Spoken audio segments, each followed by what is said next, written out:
Hey, I'll see you in Rutherford, New Jersey, Minneapolis, Minnesota, Ontario, California, Davenport, Iowa, Las Vegas, Chicago, and Grand Rapids, Michigan. Go to jimmydore.com for a link for tickets.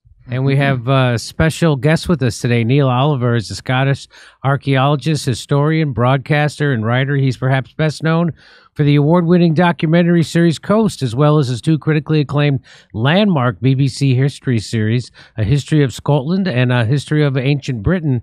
He's written 14 books, presented 19 series for national broadcasters, recorded 2 major podcast series, hosts a live show on GBN News, and broadcasts weekly on his online channel. Please welcome to the show, Neil Oliver. Hey, Neil. What an excellent introduction. Thank you very much, Jimmy Dore. Well, you know what? Fab. It's really, I'm excited to have you on. We're all big fans of yours here. We quote you often and show parts of your videos. So you're doing great work. And I saw this. It says, Neil Oliver, it's going to get ugly. So tell me, what did you mean by that?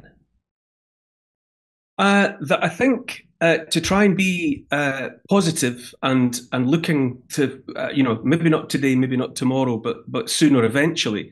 I think the troublemakers are going to fall because what they're doing is a subversion of, an inversion of everything that life is properly all about.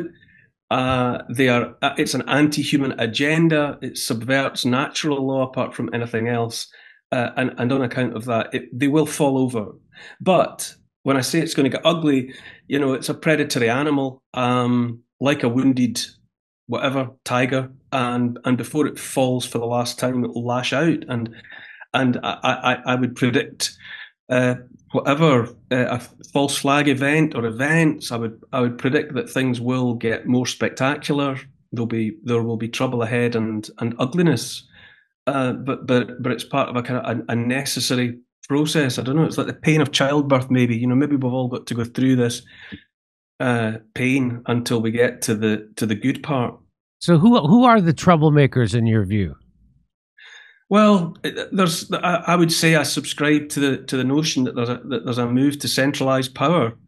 I think by definition, if you know their names and have seen their faces, then those people are middle management at best, and are essentially irrelevant. They're just irritant and annoying and getting the message out. But when you say who are they, they're operating out of sight. Maybe they have done for a protracted period of time, but I think I talk to other people as well. You do too. I talk to you. There's others always, and I think it's palpable that that centralizing power has never been as exposed, has never been as wounded, arguably never been as frightened. I think a lot of their motivation comes from fear.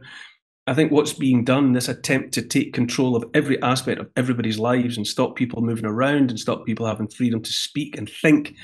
Those are the responses that are driven by fear. I think we're ultimately dealing with frightened people whose response to assuage their own fear is to try and get everybody under the boot heel. And I think it's becoming more and more obvious. But they will go down. So I think what I hear you saying is, for instance, let me play you this video. So this is that mental case. This little homunculus. Now I'm blanking. Is Yuval is his first name? Yuval Harari. Noah. I'm sorry. Noah Yuval Harari. So this guy is a WEF guy, and he was been working with Klaus Schwab, who's recently retired, and these are the people who want to re-engineer the whole world, and they're in pushing transhumanism. No free will. That's the thing they love to bring up. No free will. You'll own nothing. You'll be happy. Which is, I think that's what Stalin said. I think that's what Stalin said. But anyway, you know what this guy said? He goes, "What are rights are invisible. If you cut open a person, you do not see the rights." Did you do that, Yuval? Yeah. So listen, I want to play this for you because I became more aware of you when you spoke out against the COVID narrative, right? So there's only been a handful of people with platforms that actually have pushed back against the COVID narrative. The COVID narrative, which, didn't only come from the United States, but it came from the WHO, the WF, Bill Gates, who basically runs the WHO because he's their biggest donor. And so I want to play this for you. And this was chilling when I heard it, and I just want to get your response. COVID is critical because this is what convinces people to accept, to legitimize total biometric surveillance. Okay, so I don't know if you heard his first word was COVID is critical. So I'll just start it again. COVID is critical because this is what convinces people to accept, to legitimize total biometric surveillance. If we want to stop this epidemic, we need not just to monitor people, we need to monitor what's happening under their skin, their body temperature. Like we walked in here, we had to go through a body temperature test. Now they're using it to see whether you have the coronavirus. But exactly the same technology can determine what you think about the government. Anger is a biological phenomena just like disease. It's not some spiritual thing out there. It's a biological pattern in your body. With this kind of surveillance, you watch the big president, the big leader, gives a speech on television. The television could be monitoring you and knowing whether you're angry or not, just by analyzing the cues, the biological cues coming from your body. Are you angry about what you hear? Are you frightened? Are you bored? This is the kind of power that Stalin didn't have. When Stalin gave a speech, everybody, of course, clapped their hand and smiled. Now, how do you know what they really think about Stalin? It's very difficult. You can't have a KGB agent following everybody all the time. Even if you do it, he's just watching your outside behavior. He doesn't really know what's happening in your mind. But in 10 years, the future Stalins of the 21st century, they could be watching the minds, the brains of all the population all the time. Okay, so this ironically was at the Democracy Forum. Yeah. And sponsored wouldn't it? by the New York Times. So this is what these people I've noticed have been pushing, and they're giddy over what happened during COVID and vaccine passports and mandates. And what's your response to hearing him say that? I've got a couple of his books on my shelves. I read some of his books before he came to this notoriety that he's had in more recent years through association with WEF and so on. But although, having said that, I'm not sure how long he's been associated with the WEF. I'm never quite clear when I listen to him whether I think he actually believes and subscribes to this stuff, yeah, same or whether thing, he's just saying what is possible. I don't know if he's necessarily an advocate of it, or whether he's just a kind of a prophet saying that these things are coming. However, I don't doubt for a moment that what he is declaring as possible and what he's saying is imminent is truthful. I think these biometric and other means of monitoring people are definitely coming down the pipe at us. When it comes to, it's interesting that you took care to point out that his opening word was COVID. I increasingly subscribe now to the belief that COVID was nothing new. I think it was a coronavirus, and I think it was just a manifestation of an infection that's probably been with us in the ecosystem for decades or longer. I don't think it was anything new. And in any event, I don't think it matters whether it was anything new, because when you look at the data that comes out of, say, a European country like Germany, and we've all certainly been raised to think that Germany is thorough when it comes to data analysis. They've pinpointed that nothing clinically alarming was happening in 2019, 2020. But hospital bed occupancy was at a record low, actually, in 2019 and early 2020. They only started noticing anything troubling later on, when the products pushed as vaccines, which they aren't. They're experimental gene therapies, but the situation started to change then. But people simply weren't dying of a pandemic in any meaningful sense. So I think COVID was simply an opportunity, as he's suggesting there. My wife actually has said for years that the election of Donald Trump in 2016 and the Brexit vote in the UK, the vote to leave the European Union, were two unscripted, unexpected events that slipped through, and that everything that's happened in America, around the world, certainly in Britain, since 2016 has been a sustained punishment beating to put the people back in their box. And COVID, whatever COVID was, and I think if it was a pandemic of anything, it was a pandemic of dodgy misuse of PCR tests that were never supposed to be a diagnostic tool. They were a forensic bit of kit that the designer of the PCR test said should never be used in that way. I think it was an endemic of nasal rape by the testing. It was a pandemic of propaganda. I think, but to get back to what Noah Harari is saying, I think that is what a sliver of the elite would imagine that they would like to see, how they would like to see the world being run. But it's absurd. It's a perversion of the natural order. It's absolutely ridiculous. I think they can fantasize about these things to their heart's content. But in my heart, I do not accept that any of that needs to come to pass if enough people simply say, don't be ridiculous. And that's the most polite language that you could possibly use in that context. And I think what's interesting as well is I believe we've entered some kind of what are you going to do about it anyway phase of our uncivilization. That the baddies, the elites, whoever, the centralizing powers, they know the mask has slipped. They know that we know, but they've realized, or it seems plain to them, that it doesn't matter because they've got all the stuff anyway. They've got all the money, they've got all the guns, they've got all the drones, they've got all the technology. And I think it's dawned on enough of them that, you know what, it doesn't matter if they know. What are they going to do about it?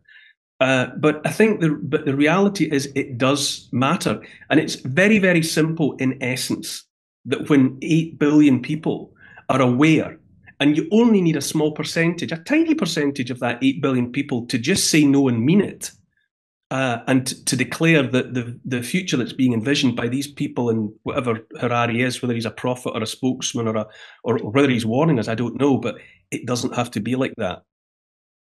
So, Kurt, do you want to say something? So whenever you see this guy talking, and we watch the one with the mind-reading earbuds for your boss to make sure you're paying attention at work, all WEF, and they always do this thing, and I always notice where you're like, wait, are you for or against this? Yeah. But that's the trick. It's like they already stole your watch. All this technology's been out for 30 years. They're just testing how much they can be open about they have this stuff. And then they always do the same trick. They go, well, it's here, so we got to have a discussion about it. Yeah. And then you're like, wait, so you're for or against? They're like, yeah, no, I know. It's really scary. But are you against it? They always keep, and it's already here. They already have this stuff. They had it. All the tech is like 30 years behind what these assholes have. So that's what they're doing, is probing to see where everybody's at with the plan. I think you're right about the unscripted thing, throwing the whole thing off. I've never seen. I mean, it looks like sheer panic from 2 events. So go ahead. And it's all fear. It's all fear. Everything manifests as fear.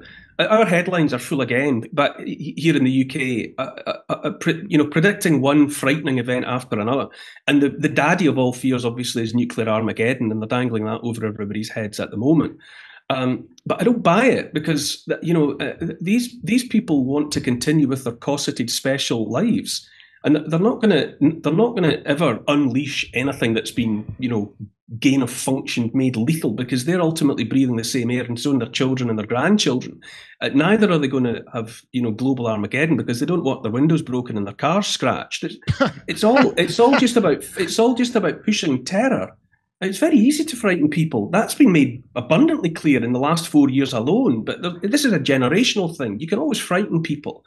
But again, that is all they've got. It's just fear porn, fear propaganda. And I honestly feel if I have, there's nothing special about me. And if I've clocked it, and if my wife and I have realised that they all got a bit of a fright because everybody went off piste in 2016, elected Donald Trump on one side of the Atlantic and voted to leave the European Union on the other. and they've just had to put their foot on the gas and go for it. And we can see it. And if it's obvious to someone like me, then it must be pretty bloody obvious. So that's what I've always said. I'm a C student comedian, and if I can see this, I know the people who are smarter than me must be able to see it, and most of them just don't speak up because of cowardice, fear of losing their position in polite society and things like that, and that comes back to COVID. You know, now we have this guy, Chris Cuomo. Now he's running around because he got vaccine injured, and he's taken ivermectin, and he's talking about how we were lied to about ivermectin. Meanwhile, he spent 3 years shaming anybody who told you the truth about it, and would only taken a Google search for him to find out that ivermectin was a human medicine, and that they scared you by saying it was a horse dewormer, don't take it, it'll make you sick, that it's only for animals, that it would have really literally 30 seconds of a Google search, he would have found out that it won the Nobel Prize for human medicine. It's on the WHO list of essential medicines, and now he's running around going, all the clinicians knew that ivermectin was safe and it was a human medicine, and he says, I know that now because I'm talking to them. Well, I guess he wasn't talking to anybody for 3 years when he was shaming everybody.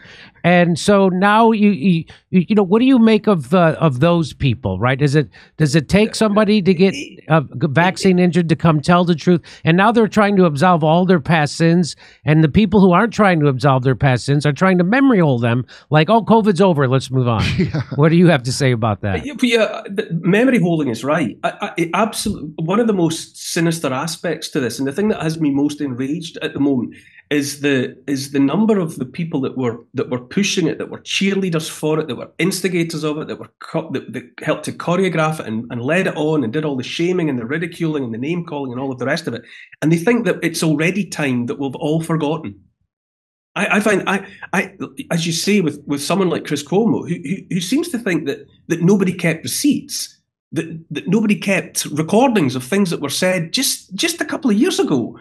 The idea that they can already absolve themselves of all sin and pretend that they were on our side of the line the whole time without at any moment pausing to draw breath and say, I really messed up massively. My behavior was inexcusable. I'm ashamed. I look back now and I see how I was, and I see the way that I treated fellow human beings, othering, making out that human beings who hadn't taken an experimental medical intervention were vectors of disease, unclean. I'm, mea culpa. I feel so terrible about it. But they've missed that bit out altogether, and they're now they've just jumped the fence, and they're now pretending that they were here promoting the efficacy of ivermectin and encouraging people to my body, my choice all along.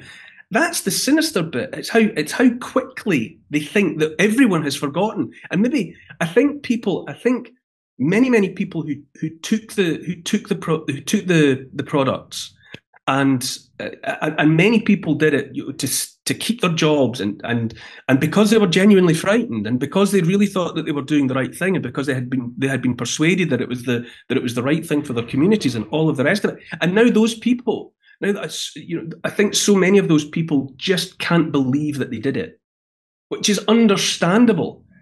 And so there is a big appetite out there to forget and move on. But I think it's absolutely beholden on people like us to say, no, there's a stage we've got to go through, and it's owning up, taking responsibility, accepting responsibility, and acknowledging what was done. I mean, many people, like Jordan Peterson's and many other people out there have said that in the West, we all grew up in the second half of the 20th century or whatever, believing when we watched the movies that we would have joined the French resistance, that we would have sheltered our neighbours, that we would have been the heroes. That was the way everyone was invited to think. That was the vicarious thrill of those maverick characters that were invited to worship on celluloid.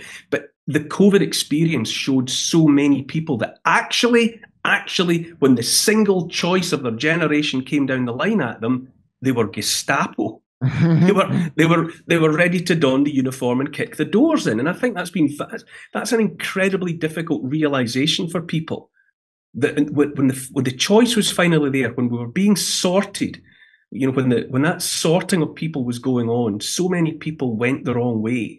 And there's an enormous reckoning that has to be lived up to and lived through and accepted.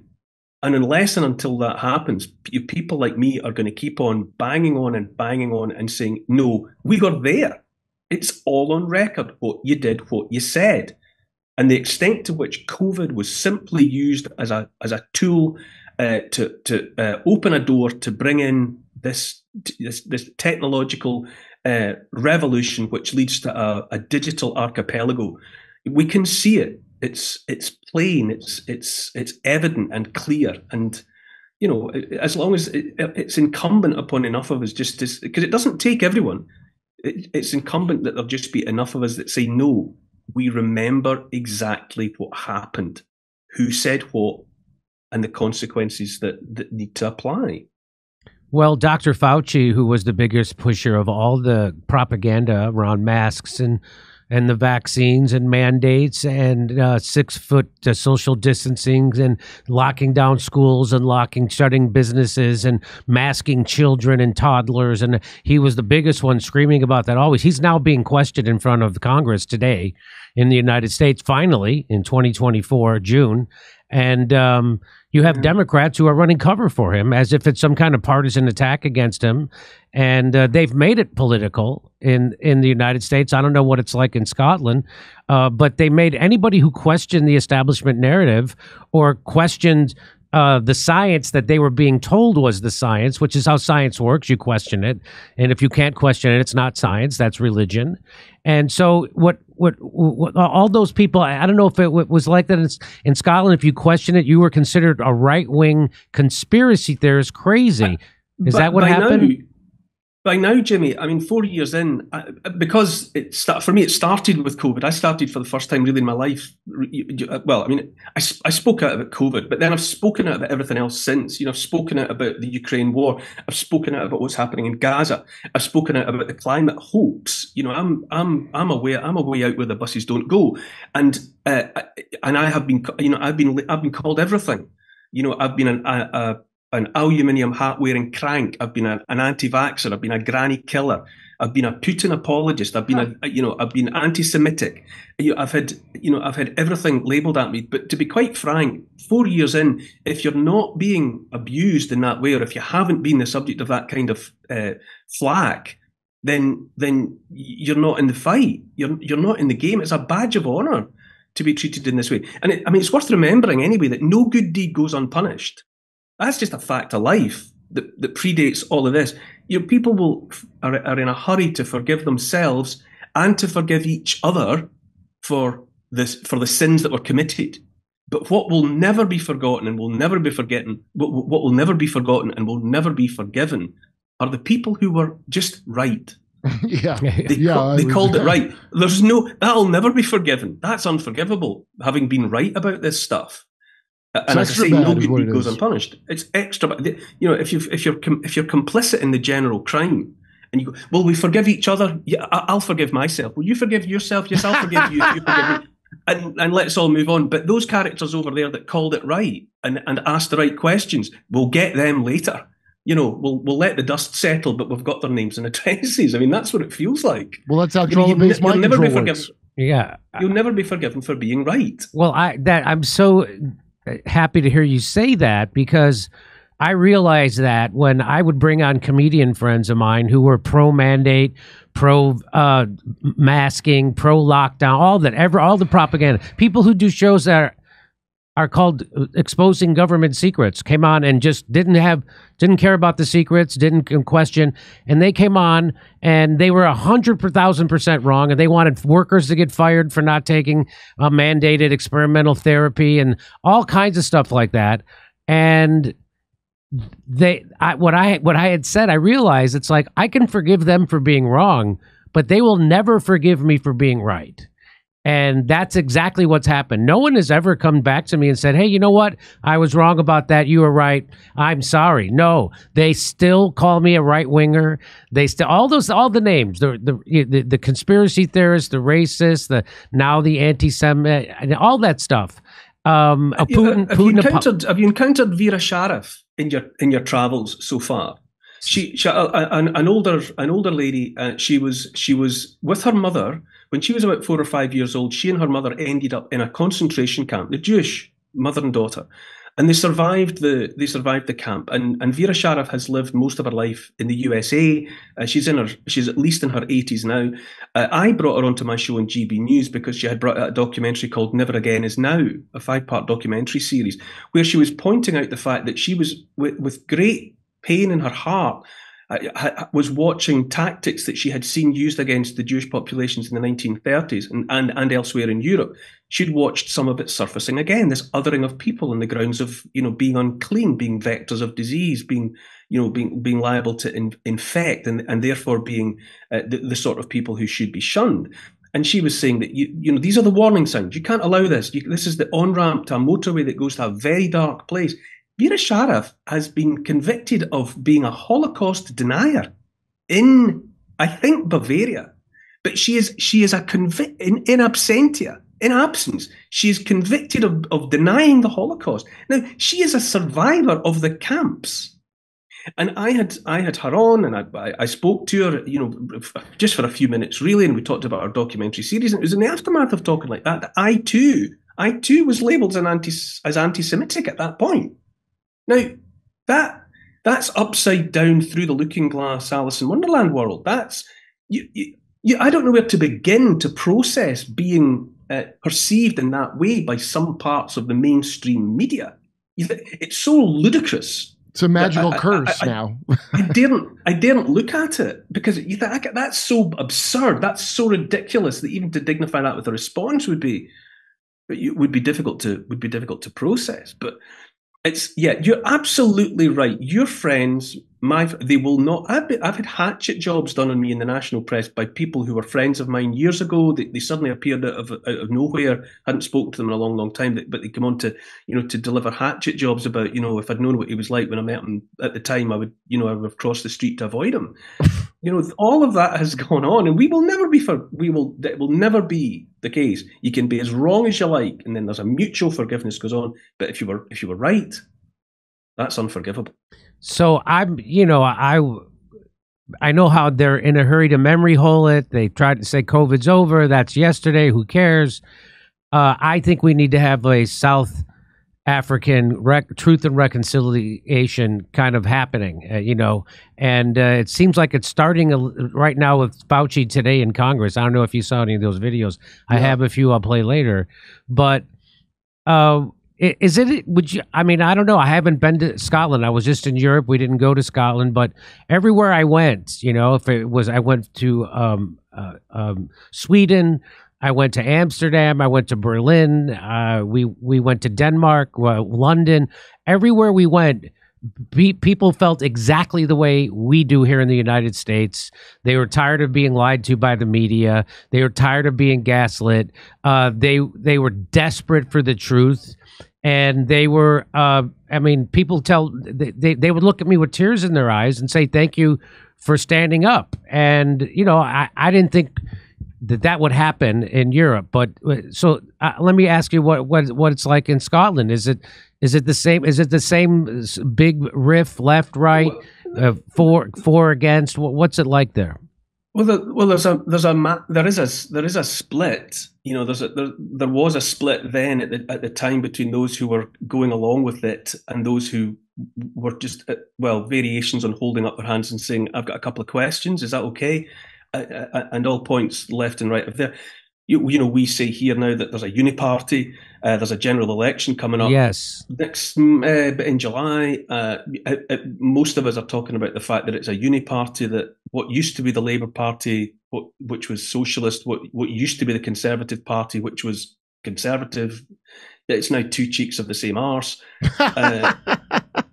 And you can't tell the difference. You can't tell the difference between them. There's massive voter apathy. I would have thought that will go through the process of that. We've got to go through the agony of the pantomime of I can't believe that mainstream journalists are still going through the pantomime of interviewing people from the Labour Party, people from the Conservative Party, people from the Liberal Party, people from the Scottish National Party, as though these people were anything but sock puppets. They're just utterly empty. They're devoid of character, devoid of personality, and they're just saying whatever they've seen on the laminated card that's been handed to them, that morning. There's no conviction, there's no meaning. So it's soul destroying. But I would say that there's a far bigger, more fundamental problem, that the trust has just gone for a very significant, maybe not the majority of the population, but that significant, maybe, I don't know, 15%, I don't know, I'm just pulling figures out of the sky there, who just now think, well, if they lied to us about safe and effective, if they lied to us about transmissibility and all of that litany that you and I are now, so kind of conversant in, if they lied to us about that, then you find yourself on the first step of the staircase of disbelief. You've stepped onto something at that point, and before you know where you are, you're internalizing the fact. Oh, hang on a minute. So JFK was actually murdered by the deep state, and we've been being lied to for a lifetime. And if they lied about that, where are we? Yeah, and then you take more steps on the staircase of disbelief, and before you know where you are, you're going, right, well, probably 9/11 was an inside job then.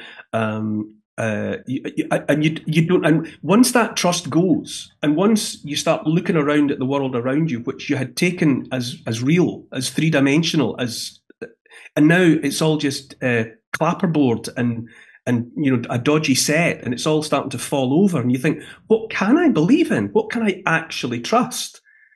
And when the trust goes, for example, sure as life, they'll bring forward, airborne Ebola, monkeypox, whatever, and they'll say, and here's the magic bullet for that, here's the vaccine for that. And a significant proportion of the population are going to go over my dead body. But I'm simply not going to go anywhere near that, in a way that was not the case before.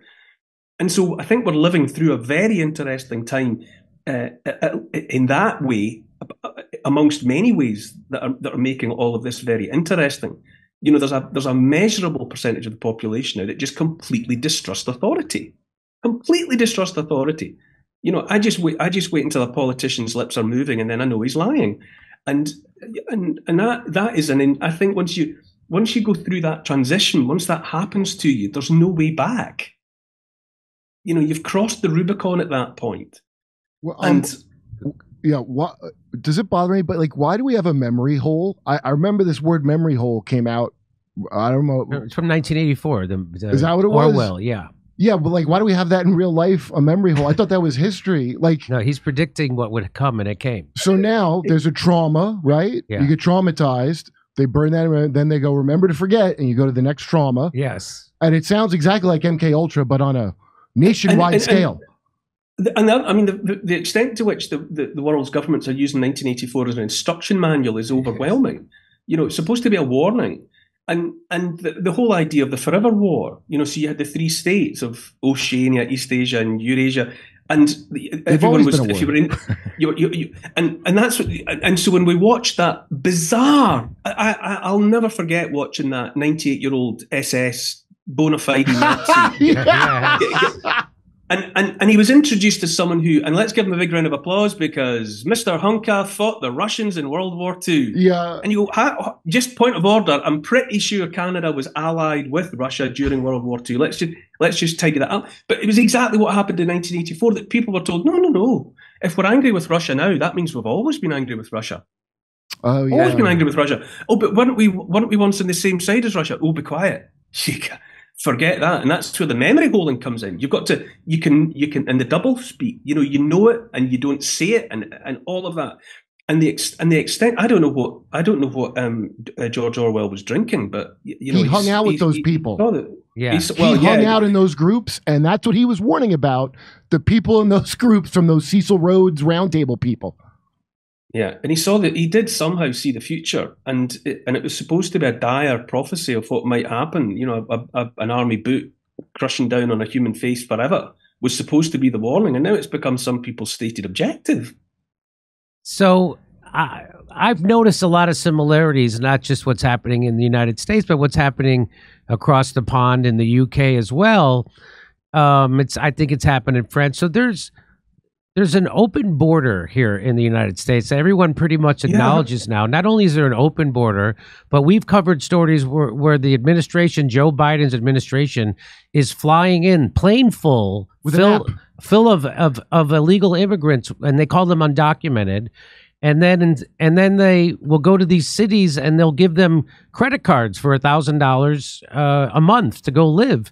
Whereas we have homeless people under every bridge in every major city in this country, and they won't take care of them, but they can't wait to get the country flooded with immigrants. And a lot of people have a lot of different ideas on why that's happening, but it's definitely happening, and it's definitely a policy.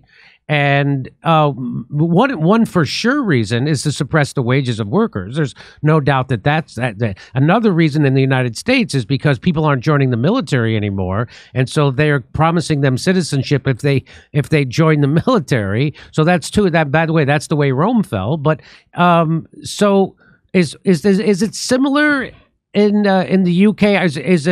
Is there this flood of immigrants and people don't know why? It's on a different scale, and it's happening in a different way. I mean, the fact that you've got, the Darien Gap shortly won't be a gap anymore. They're building a bridge there to complete the connection from Southern America through to, the USA, and the way in which all the NGOs and the United Nations, and they're all set up to move people en masse from south to north. So clearly there's a deliberate policy of moving people every which way.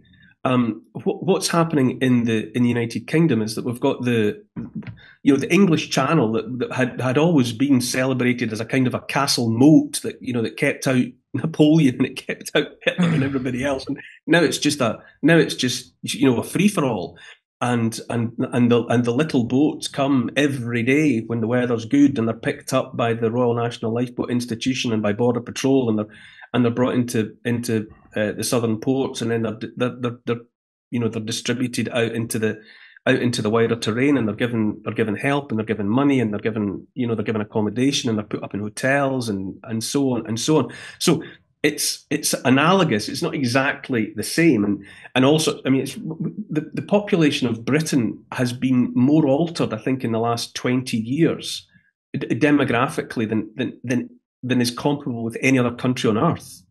It's a massive demographic change has happened. The altering of Britain demographically is not paralleled, I don't think, anywhere else. Pound for pound, it's a smaller country with a smaller population, obviously, than the United States of America. Why that's happening? Because, I mean, if there was any intention to stop that flow of people, you would stop it tomorrow. You just stop it. It would be easily done, because that waterway has been being patrolled by the Navy and by others, for generations, for hundreds of years, and suddenly it's a free for all. Suddenly it's impossible. So clearly, the reason that the small boats and the mass migration is happening is because it's supposed to happen. It's not being stopped because no one wants to stop it, or no one with their hands on the levers of power want to stop it. And you've got these farcical things like Rishi Sunak announcing that he's going to fly the odd plane to Rwanda and move people at enormous cost per person to be relocated to Rwanda and all of the rest of it. And no one really thinks for a minute that any of that's actually going to happen. But again, and then you've got to say to yourself, these people that are on the move are also coming from places elsewhere in the world that have been so messed up by the likes of us, by the West, by these policies of the West, of NATO and the rest, destabilizing, bombing the bejesus out of these places until they're rendered into rubble. And then obviously people are on the move. And so there's a lot of anger targeted towards the incomers. And you think, well, fair enough, because people are worried about their communities being utterly changed. They're worried about, the arrival of different heritage, different culture, different religion. You can understand the tensions that ensue. But the people that are arriving are pawns as well. They've had their reality messed up as well, and they're on the move. So, the message that you kind of want to get out there, or the thing you want to get out, is everyone should link elbows left and right with everyone that's standing either side of them, because the problem's above us. It's them up there, that centralising force that's taking the piss out of us. and and punching down on us and everyone, black, white, and brown, Muslim, Christian, Jewish, and all of the rest of it. We should all just be setting aside our the internecine squabbles for 5 minutes and realizing where the real trouble is, and it's because we're being messed with, one and all. Yeah, and, and rather than fighting with one another. Go ahead. No, that's that. I mean, it's the extent. That's another aspect of the way in which we're being messed with and played with. Group is being set against group. Creed is being set against creed. Color is being set against color. We've got all of that going on in Britain at the moment. You think, well, wait a minute. Yes, there are tensions, and yes, there are all sorts of problems that ensue when you mix people that don't really want to be together, and there's a pretense at integration which is never going to happen. Yes, these are all absolute problems that are massive in people's lives, but you've got to pull back a bit and go, but who's doing this? Why is it suddenly the case that we can't man a border? Why can we suddenly not control the comings and goings of people into the country, which was done effectively for hundreds of years, and now all of a sudden they say, well, there's nothing we can do about it. They're coming and they're here to stay. Yeah, I mean, the policies of just here in the Western Hemisphere, how we sanction and overthrow democracies. We do that in the Middle East. We did it in Iraq, displaced 1 million people. Look what we did to Libya. We turned it, when the most successful country in Africa, turned it into a failed state with open slave markets and people fleeing there. So that is, again, and what NATO's doing throughout throughout Africa and the Middle East. We're just, and look, with 20 years in Afghanistan, look what we did to Syria. It's the same thing over and over and over again. And so again, it's not to demonize the immigrants, but it's to demonize the people who are creating the conditions that create this. And it's like they want chaos. And I've always said, go ahead. The problem you've got, there's a brilliant book by Eric Hoffer called True Believer. I'm sure you're aware of it, read it, and the ways in which populations are destabilized over and over again. It's a playbook, and it works a treat. And one of the things that happens is that people are encouraged to think that everything that they hold dear is actually suboptimal, to put it mildly. That their national identity is questionable, that their history is shameful. They bring it closer to home and suggest that the things that your parents believe are contemptible. They deracinate people. They cut people away from their roots. People become anywheres. They're persuaded that they don't belong anywhere, and therefore they could be moved anywhere. And this is done by every mass movement, every ideology, fascism, communism, Nazism. They all do the same things. They make people feel worthless. They make them feel as if they come from somewhere worthless. We've got this fiasco at the moment where the Conservative Party, as part of its electioneering for the coming general election, is promising the return of national service. Right? It's promising that kids will go into either working voluntary in the community or going into the army or going into the military. Now, they're pushing national service at a time after a generational attempt to discourage kids from Britain of being proud of Britain at all. The kids have been being told for a generation at least that Britain's history is only shameful, imperialist, colonial, and all of the rest of it. And so you say, serve which nation exactly? Because you've been telling these kids that are coming of age now, that their nation is shameful, and that there are so many things that they should be ashamed of individually and collectively. And you look at what's happening to our veterans. I'm sure it's the same in the States. We've got veterans living on the streets, homeless, disregarded, post-traumatic stress disorder, and all of the rest of it. That's how they treat the full-time professional military in this country. And they're saying to kids, wouldn't it be great if you gave a year of your life to serving the military and be proud of your flag? We've got a situation at the moment where if you were to fly the Union Jack from a flagpole in your back garden, you're eminently likely to get a knock on your door, and it would be a policeman saying that the neighbours had reported you for a hate crime by flying the national flag. And then on parallel tracks, they're saying, national service, serve your country. Which country? Whose country? I thought I was supposed to be ashamed of the place. And now you want my kids to go and give 12 months of their life and possibly serve what? And is that just the on-ramp to conscription? You know, are you just going to eventually find a reason to push them towards the meat grinder in Ukraine or similar? You know, there's no joined up thinking to it at all. And the extent to which these people seem to think that all of us are too blind to see it is frankly insulting. So, you know, speaking of hate crime, there was a big hate crime bill in Scotland, and I wanted to play this brief news report about it and get your reaction. Scotland's new hate crime laws have come into force, but why are some people calling it controversial? The Hate Crime and Public Order Act came into effect on Monday the 1st of April, aiming to tackle the harm caused by hatred and prejudice towards people with certain characteristics, including religion, sexual orientation, and transgender identity. Supporters of the new bill insist that it will make Scotland more tolerant, but opponents have argued that it will stifle free speech and could even be weaponised to settle scores. Director of the campaign group for Women Scotland said the act was a mess and that many malicious reports will be made. We know that there are people out there who have got lists of people that they are looking to target, that they are seeing this as an opportunity to settle scores. Celebrities like J.K. Rowling and Elon Musk have both publicly criticised the new bill. Miss Rowling has long been involved in a battle with the transgender community, who accuse her of being transphobic.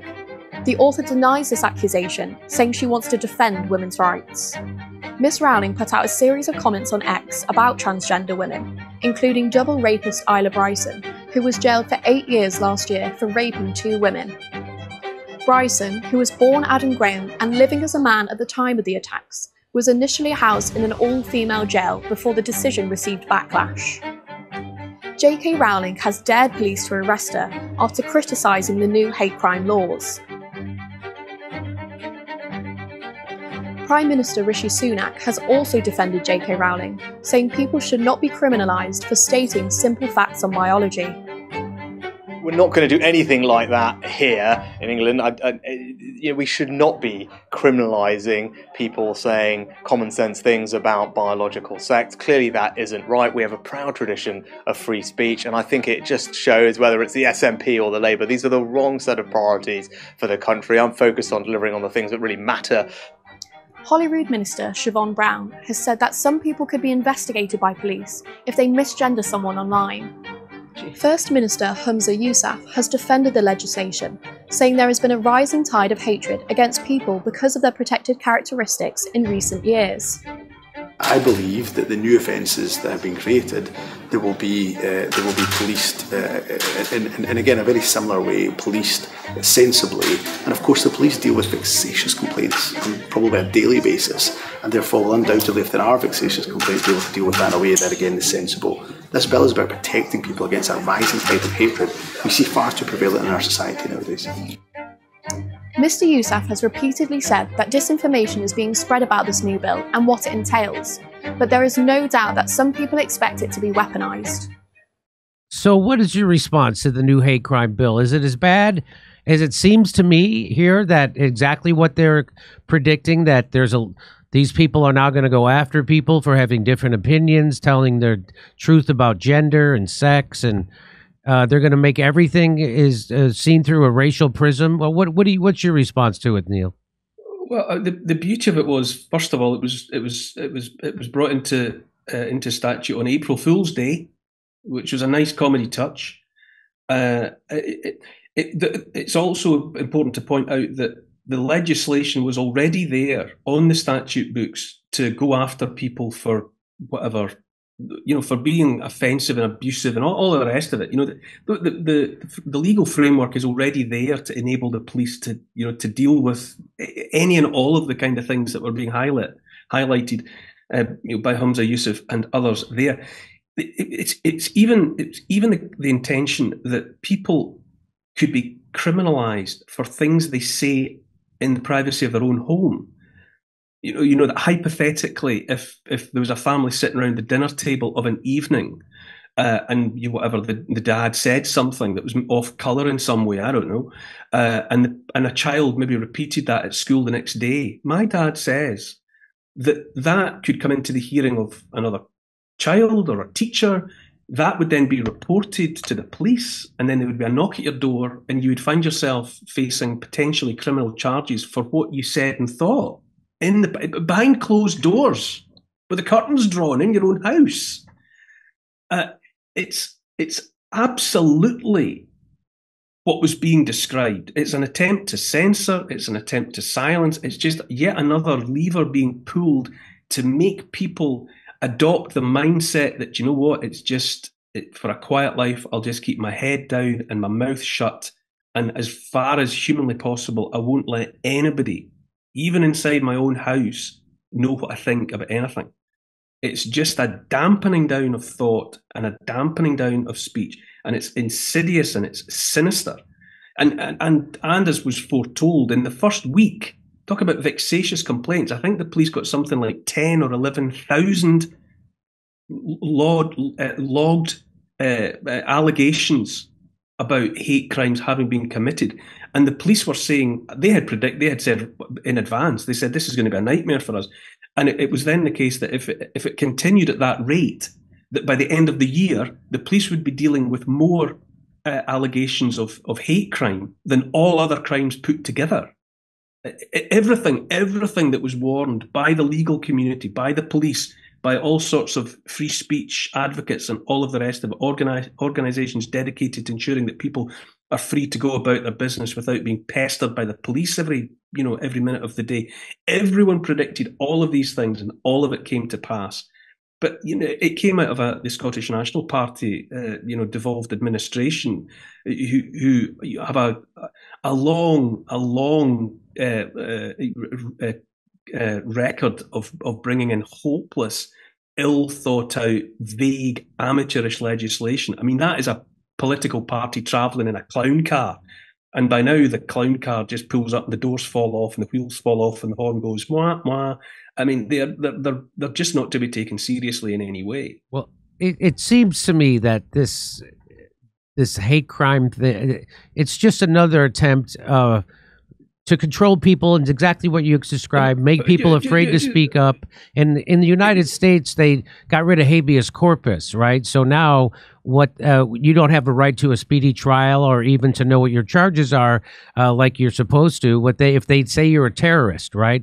And so the definition of terrorist is expanded, right? So now if you are protesting against an oil pipeline, you can be called an eco terrorist, right? If you are spreading misinformation online, you could be called a cyber terrorist. So now just another way so these hate crimes, to me, it seems like just another way to make people afraid, another way to control that. And if someone gets out of line and stands up against the establishment can say, you're guilty of a hate crime, you're a racist, you're a phobe of some kind, and that's illegal, and you're a criminal. That's what it seems like to me.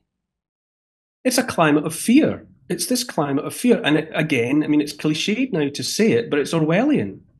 It is that atmosphere that Orwell wrote about in 1984. And, it was the case in East Germany, in Soviet East Germany, at the height of the secret police, and when the whole thing was running at full tilt, that I think it was something like 1 in 4 people were informing.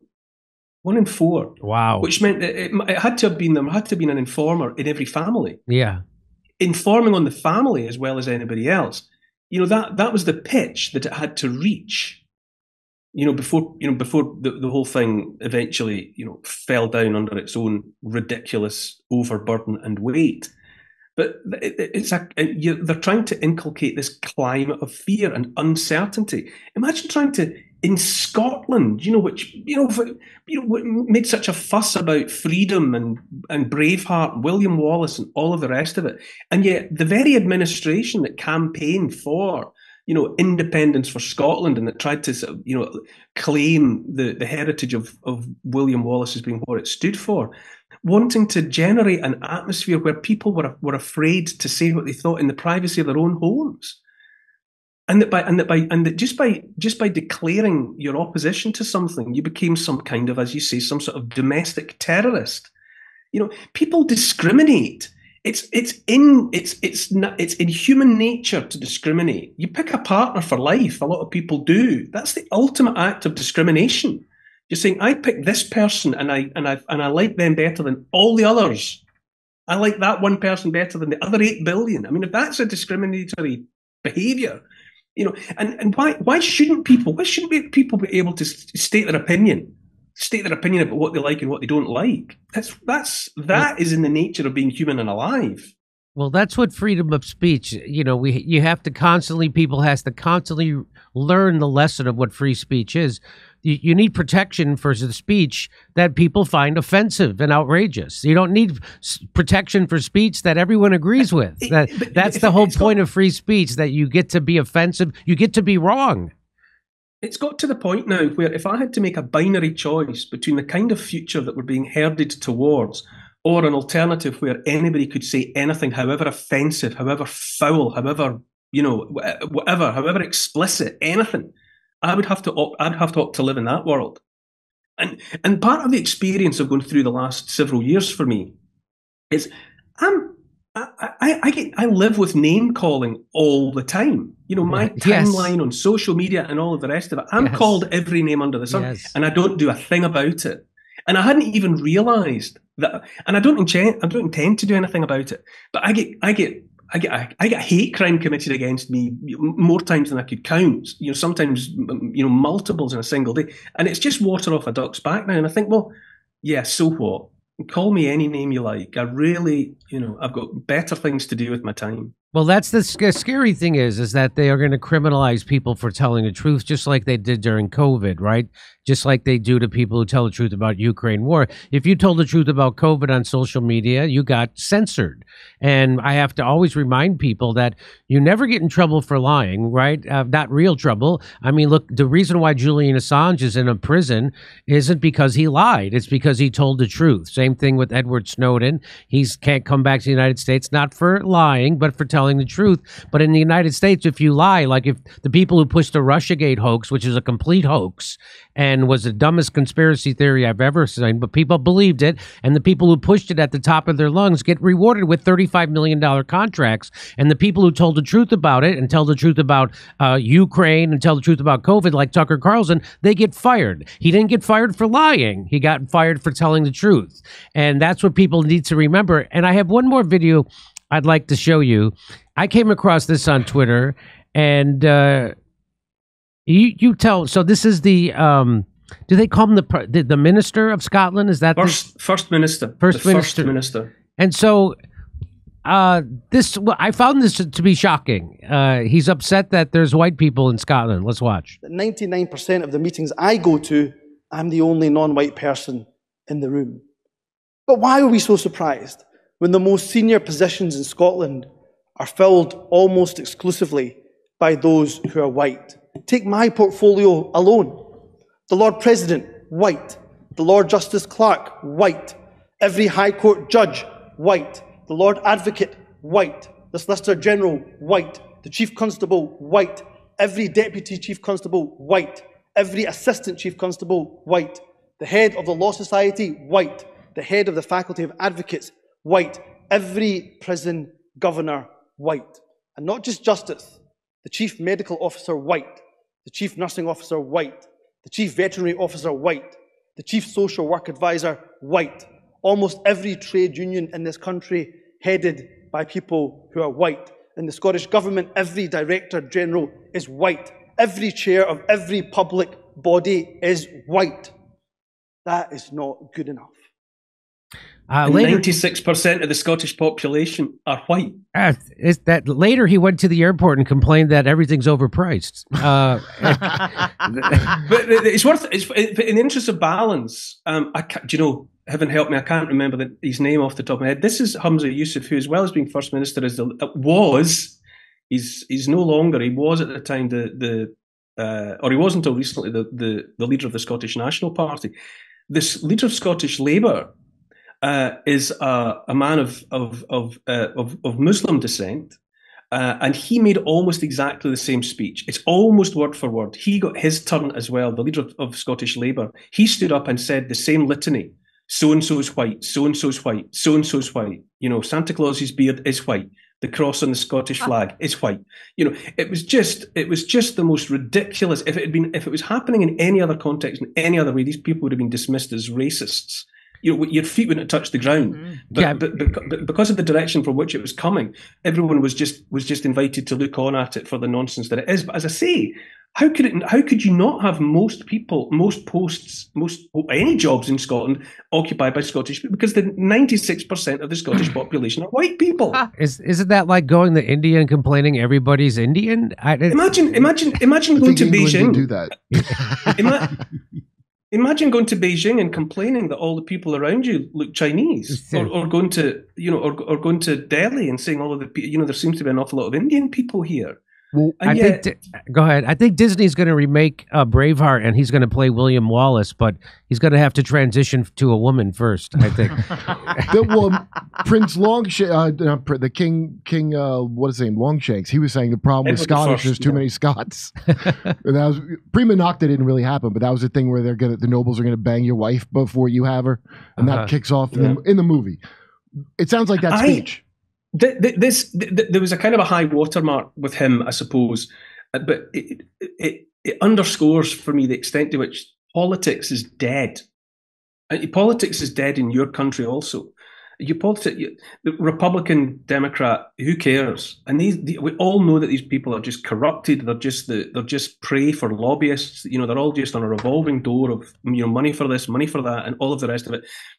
In the UK, I cannot believe that that journalists are going through the pantomime of interviewing these characters about policy and about what they would do if they got elected. And you think, it doesn't matter. It doesn't matter what any of these people say. Because, as I say, they're just cheeks of the same arse. There is no distinguishing characteristic of any of them. And yet we still go through this I don't know what the solution is, but politics is dead and democracy is gone in our countries at the moment. That's just where we are. Yeah, I mean, you started out talking about how when Trump got elected and Brexit happened simultaneously, that was a crack, right? That was democracy slipping through the cracks. They don't like democracy. What they like in the United States is you get to choose from two pre-selected candidates, and those candidates are selected by the establishment, which is the billionaire donor class that runs the Democrats and the billionaire donor class that runs the Republicans. They select who's going to be you're going to get to vote for, and that's that. And then when people voted for Trump, that they did not see that coming. And then when people voted for Brexit, same thing. And so you're right. Now they've criminalized Donald Trump. They've criminalized his political movement, and they're doing it all over the world, right? So if you stand up against NATO and the war machine, you'll become a criminal. Look what happened to Imran Khan in Pakistan. He said the people don't want to go along with the NATO wars, and they immediately threw him in jail. Same thing's happening in Brazil. They put Lula in jail first, then now they're making it a criminal out of Bolsonaro. They're doing the same thing here. So it's not. You say you don't have a solution. People ask me for a solution. I say the solution is going to look something like what happened with the truckers in Canada, where you have to figure out a way to shut down their capitalism to where it hurts them, and something that what Christian Smalls did on Staten Island, where a black guy organized a bunch of Trump voters to stand up against Jeff Bezos and Amazon and created a union. So it's got to come from the ground up, and it's got to come from workers aligning across class lines, and you can't do that by saying, hey, who's here is a gun nut, you're out. Who's here is against LGBTQ, you're out. You can't do that. You have to come together and fight the great. It's no longer left, right. It's us against them. It's us against them. It's right against wrong. And, That's right. I think some of it starts with disregarding them. They're terribly po-faced. They take themselves incredibly seriously. Like that clip you had of Harari, and you could see and the people that we see at Davos and all of the rest of it. They really do take themselves incredibly seriously. And their bubbles are readily burst by, you can burst their pomposity with ridicule, and at the very least by just turning your back on them. I sometimes am made to think of, the horse whisperer, that said they're herd animals, these people, and they want your attention. And if you just turn away from them and walk away, we should all just turn away from them and walk away, and then they will suddenly want our attention again. They think they've got us. They think that time has passed. As I say, we seem to have gone into this, what are you going to do about it anyway, phase of civilization. But they think that is the reality. But it only lasts as long as people keep playing their part in the pantomime, i.e., being the audience. They're up there on with their cheap sets and their makeup slipping off their faces, and we know that they're just trotting out familiar lines. We've heard all the songs before, and if people would just, as it were, get up out of their seats and just walk out of the theatre, and then we might have a party. Well, Neil, I really appreciate you making time for our show and staying up late. And everybody should check out your online show, which is that you have a YouTube channel, you have a Patreon.